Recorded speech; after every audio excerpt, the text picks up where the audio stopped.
long time no talk. Welcome back to part 2 of the video. If you are just now joining, part 1 covered the entire first floor of the estate, what it was like when I moved in, and what would be changing as time went on. Right now, we're gonna be going through the second floor of the house. The basement will get briefly mentioned, and then we're gonna move outside and see what work was in store for me there. So, kicking it off, we left off at the top of the stairs. Now, at the top of the stairs, there was a door originally. Everything was framed in because the second floor of the house in the 30s or 40s was converted into an apartment. The top of the stairs, this door was going to be getting torn out. All of that whole opening just widened to make sense because I don't need a door at the top of the stairs. For the hallway itself, not much was going to change. The carpet was ripped out, all of the wallpaper was removed.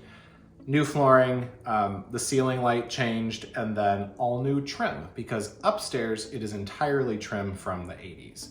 So in order to kind of match that in with the rest of the house, everything needed to be replaced. In this photo, at the end of the hallway, that door which goes into the back bedroom, so that is the original back of the house where they added a second floor bedroom and stairwell in the 30s or 40s. When you come up the stairs, if you turn left into the angled doorway, that room is now my office. So downstairs I have my study, upstairs is the office, which is more like personal computer and then like my Legos. But this room had some lovely blue wallpaper in it, and that's pretty much it. So the only thing that changed largely the only thing upstairs that changed in general was flooring and walls, but the wallpaper was torn down in here, carpet was torn out. Underneath that carpeting is asbestos tiling. I assume it's asbestos tiling. I've not had it tested, but it is tiling from an era that would denote asbestos. And across from that room is the primary bedroom. Now, looking at the primary bedroom, this was not the original layout upstairs. The fire that they had in the 80s burned out the whole second floor, so the layout changed a lot. The primary bedroom is pretty massive. Now, where do I start? In this photo, you can see a heat register in the floor. Where that heat register is, there used to be a wall there. So imagine a wall closing that off. This room was originally a living room. It also has the tiling underneath that was in the office, in the other bedroom. Now, in the next photo, you can see there's a door next to the windows. Now, that door leads to the balcony, which is directly above the front porch. Back in the day, those balconies were not necessarily built to support weight. It was so that in the summertime, when it was too hot in the house, you could go and sleep outside on top of that balcony.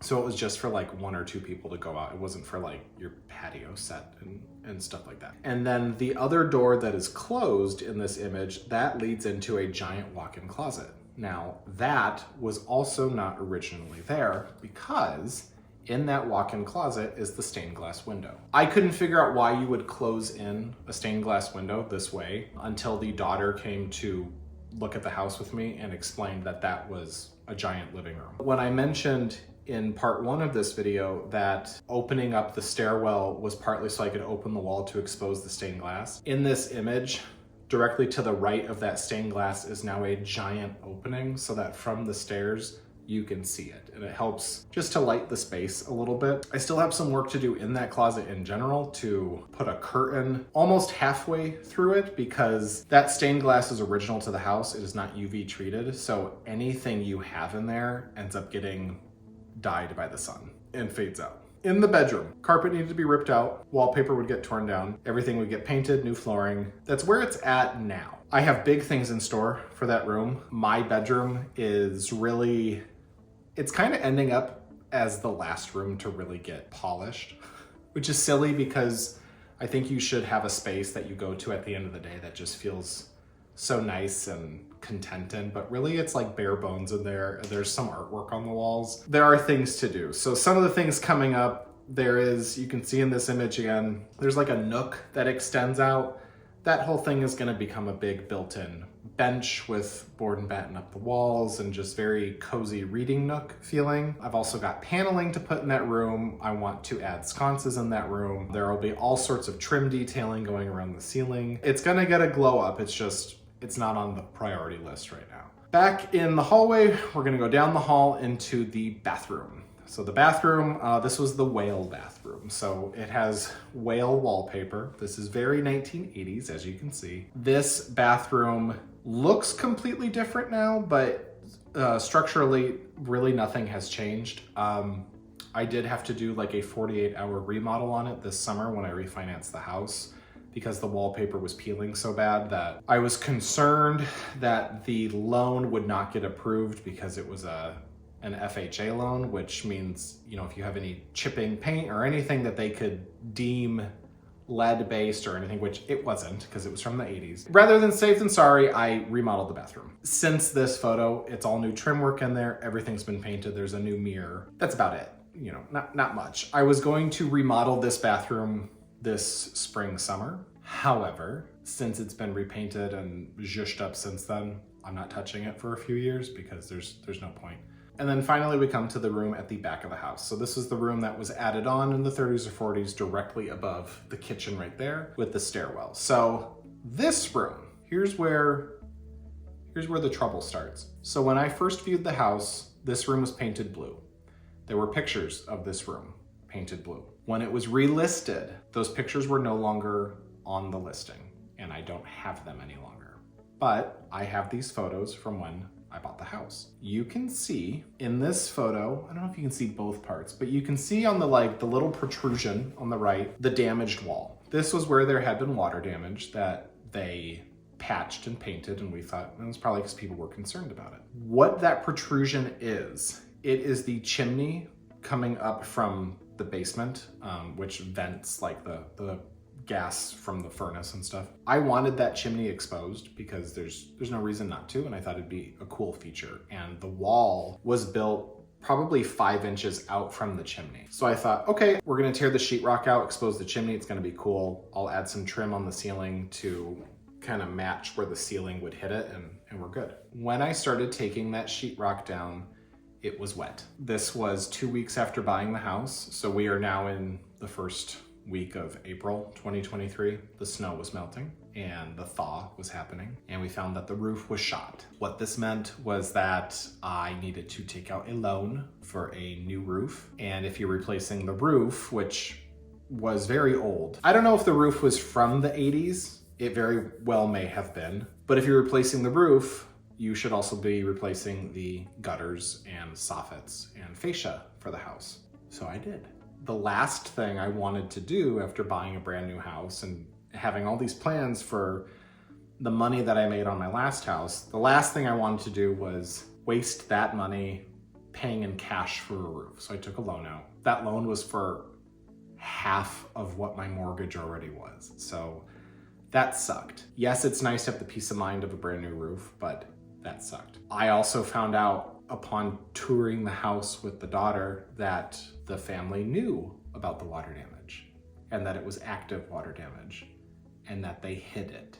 And that the reason I had the opportunity to buy this house was because the people that won the bid originally, when it was, I think it was a day or two before they closed, and their insurance people walked the house or whatever final inspection had to happen by the bank, the water damage was found and their loan was denied, which is why the house went back on the market and then I got it.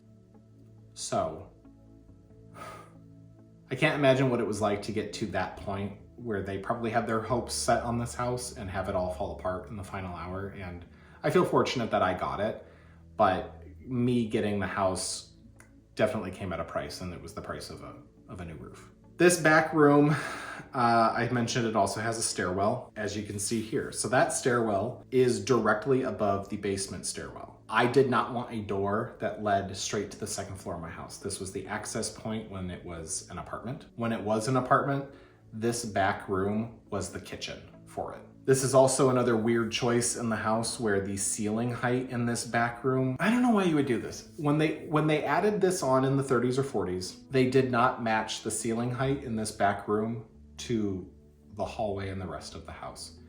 And which is what happened in here too. So I don't understand why 40 years apart and 2 different owners, they would make the decision to well, we don't need to have full height ceilings. It's just weird. So this stairwell, what we've done is built a floor straight out and turned that into a closet. That door doesn't even exist anymore. It does exist, it's right here, I'm looking at it, but it's, the door outside does not exist. That's the second floor. Here's what happened with the fire. Christmas Eve, 1983, the family's having a big party. They've got the Franklin stove going in the parlor. Franklin stove, I don't know if it was just heating the whole downstairs or it was just something nice to look at for a fire, but that's going. One of the brothers went upstairs to go to bed with his family in the front room, which was my current bedroom. Later, we're talking approaching midnight. He's hot, so he decides to go to the back bedroom. It was explained to me that he has very sensitive sinuses, and when he got back there, his sinuses started acting up, and then he started hearing a crackling sound. And what had happened was, when that back room was still a kitchen, there had been a cooktop or a stove that fed into the chimney for the house. They had patched the chimney where the stove had connected. The Franklin stove, at some point in time from burning for however many years, burned that patch in the chimney out, which set the attic on fire. The daughter that toured the house with me, she said she remembers saying goodbye and leaving and driving back down to the Madison area. And when she got home, having a or a answering machine message saying that the house caught on fire.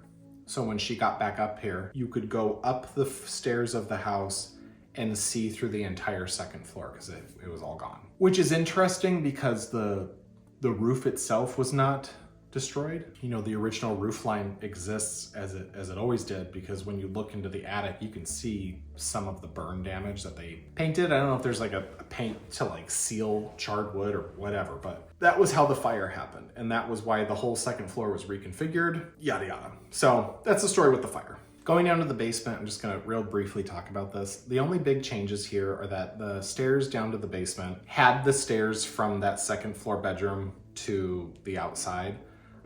With that being closed off into a closet, I took the angled ceiling out. That door that went outside is now a window. So the basement opening to go down to the stairs is very open and bright now. The front room of the basement, which is directly under the living room, that had been one of the bedrooms for several of the boys when they were kids living in the house. I'm sure it looked a lot nicer than it does in this picture back then. We've taken care of the ceiling in here. The floor has been covered with a new flooring, and then everything has been repainted with a proper concrete paint just to clean it up. In large, the basement has just been cleaned. It is a wet basement because it is a very old house. There is a sump pump here. The walls of most of the basements in this area in general are river rock, which means they're very porous and the water comes in, and that's just how it is. The majority of the basement will likely never be refinished because there would be a lot of work involved in getting the basement waterproofed so that all your stuff didn't get destroyed. And even from the walls they had built in this basement, there's water damage on them, and those walls have been taken out now. The only room that could be refinished in the basement would be directly here under the kitchen. And it probably will at some point because that room is dry. It's the new room, 40 years old. But really that's it for the basement. I mean, a basement's a basement, who cares? Let's go outside. Let's talk about what's gonna happen outside. Real high level overview. Here's the front of the house. The whole thing needs to get painted. When the roof needed to be replaced, I mentioned before that the balcony over that front porch was not built to sustain weight. You can see from these images how bad the balcony was. There was a 2018 like Google Street image with the railing still on this. They took it away at some point, obviously. You can see how those original posts had sunken into the roof of the porch, which was resulting in significant water damage inside the porch. So when the roof was torn off, I had them rebuild that to sustain weight and make sure that it was like structurally sound, which it is now. And there's now a new railing up there and everything. For the front porch, I said in part one, the front porch was enclosed probably in the 30s or 40s with all of these windows. Originally it would have just been an open porch, and I know this because of when you're outside, you can see on the leaded glass window where they cut into the trim on that and where they cut it on the other side. Inside the front porch, so I love this. On the left here, you can see a white wall. That is the original siding for the house, the original clapboard siding. I love that. I will not get rid of that. I love it. Everything else, not original. It's old, it's not original. Tore the carpet out up here. You can't see it great, but the water damage is toward the back right. Where those posts had been, the water went down, it warped the wood.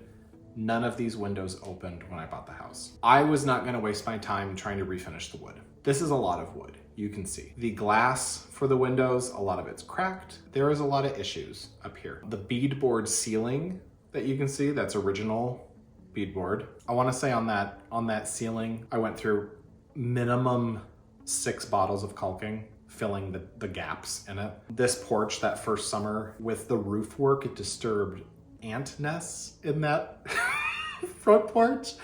And I remember one day looking outside and the whole thing was filled with ants and they were all over the windows, and my mom had to go to Ace Hardware and buy bug killer, and it was a whole thing. Everything has been painted in there. All of the woodwork has been painted and resealed. Took the carpet out. Underneath that carpet is most likely asbestos linoleum. Instead of messing with that or disturbing it, I have just put new linoleum over it for the time being, because I'm not doing that. That original clapboard siding, that has also been repainted, and we'll get to it when we cover the siding for the house, but that has been repainted the original color of the house, which is a very vivid green. I found that color when they were redoing the roof, and it was the original soffits were still existing. So I matched the color as closely as I could, and it is a color called Inverness from Sherwin-Williams. So like I said, I've had experience with painting siding. I've painted wood siding, I've painted cement board siding, and at the last house I painted vinyl siding. And this house is all vinyl siding.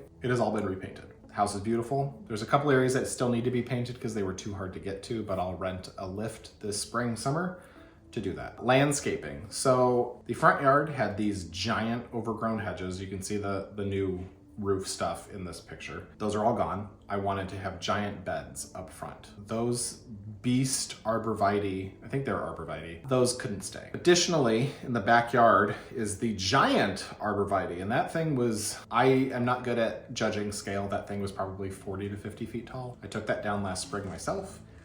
It was a process. And I'm not usually someone that's in favor of removing trees. I love trees. I don't want to see them go. This is not the kind of tree I want.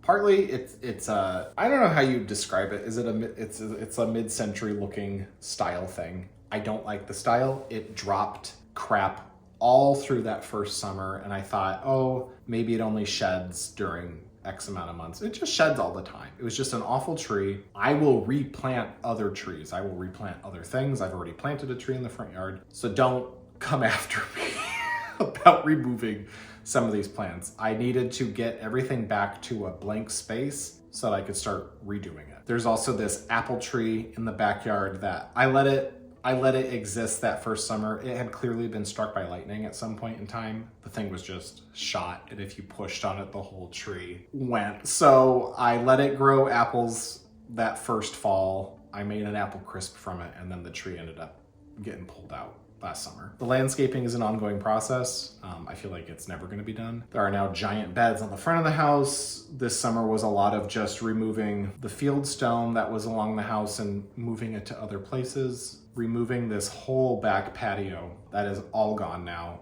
That door that you can see on the garage is going to be gone as well, because it's gonna be moving to the other side. And then lastly is the driveway. Here's a few things. So this is the side of the house. That door is the door that went up to the second floor bedroom, which is gone now. That's a window now. Those stairs are gone now. That is a cellar access on the side of the house, which is sealed. But the driveway is a blacktop mess. It is a mess of asphalt that from day one I knew this needs to get replaced. With that driveway, dealt with it the first year. Last winter, snow blowing.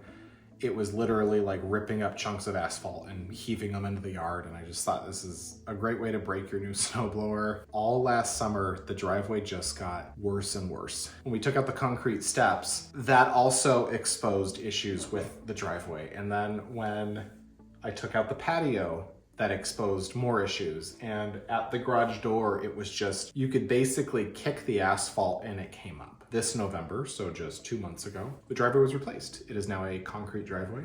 It is beautiful and lovely, and it was the last ugly thing outside this house. And that's everything. Now, to wrap this up, This house was very clearly cared for. It was very loved. They did a lot of work on this house. I think the former owners were very DIY friendly. They did a lot of stuff themselves, which I do a lot of stuff myself. I get it. I think they also cut corners where they felt comfortable, but for someone coming in, a lot of that is not comfortable. A lot of that is electrical issues. A lot of that is plumbing issues, which this spring, my brother-in-law will help me to learn how to replace some plumbing stuff, and I'll start getting my hands wet. But they loved this house. And for the most part, the house was in really good condition, you know, and the things that weren't, it's because they were old. And it wasn't from neglect. It was, you know, this couple, they were in their 90s when they passed. Things happen. You know, I can't speak for additional members of the family and why they weren't involved in things and what the reasoning was behind that, and I can't assume because I don't know. All I know is that I took ownership of a house that had substantial issues that were hidden and have now been resolved. For the most part, they've been resolved. Housework is never complete. There are 1,000,001 things I need to do. The air conditioning unit is from 1992. That needs to get replaced. The furnace needs to be replaced. The hot water heater needs to be replaced. You know, the windows were, they're all like Anderson windows. They're nice windows, but they're from 1983. So most of them downstairs, the gas has leaked out between the panes, so that they're not doing anything. Yeah, so those need to be replaced. There's just 1,000,001 things, and it never ends. And part of it never ending is because you always want to make it better. And there are so many things to do. As we really get started on this process and I start showing you guys everything that's happened as it's happened, I'll talk about phase 2. Phase 2 is all about refining things. Like, you've lived in the space long enough now to see where your opportunities are, or maybe where you were too hasty on doing something and it didn't end up loving it. And that would be like these vertical pieces of white. Well, they're fine, but they end up making the ceiling feel lower. So those are gonna get repainted the same color as the walls. The ceiling needs a different coat of paint because I used the wrong kind of paint on it. This channel, the whole thing from the beginning has been admitting when I'm wrong and admitting when I've made mistakes on a space. I've made plenty of mistakes in this house. I think to the casual observer, it's lovely when you come in. I can point things out and people pretty consistently will say, well, I wouldn't have noticed that if you hadn't pointed it out, but I notice it and I know that it's there. And if I know it's there, then it's gonna bug me. Is it money? Yes. Is it time? Yes. Is it wear and tear on my aging body? Yes. But it's what I wanna do. And it's things that'll make it prettier and make me feel hopefully more content. So with that being said, I apologize if part 1 and part 2 of this video were all over the place. That's kind of what the house was, is all over the place. Going forward, it's gonna be a little bit more streamlined based on specific rooms, and we can focus on very specific things like demolition and then cabinets and XYZ. That being said, if you have questions or comments on anything you saw in the video, please leave them below. I'm happy to answer them. Please keep them positive and not mean, because I don't like mean. And we can all move forward as a happy group of individuals. Also make sure that you are subscribed so that you are reminded every Wednesday morning when a new episode drops, like next week when we will decorate for spring. You'll see what it looked like taking Christmas down in here, which I know we're a few weeks beyond that, but who doesn't love a time lapse of ripping decorations down? Beyond that, we will kick off work officially, starting with the kitchen. This was the first room to, I mean, everything was getting torn apart right away. But this was the first room where the hammers were swung. Again, if there's anything you guys want to know, ask, just ask. I'm happy to adjust along the way and make this as beneficial for you as it is for me. So until next week, thanks so much for watching. Take care, and I will see you soon.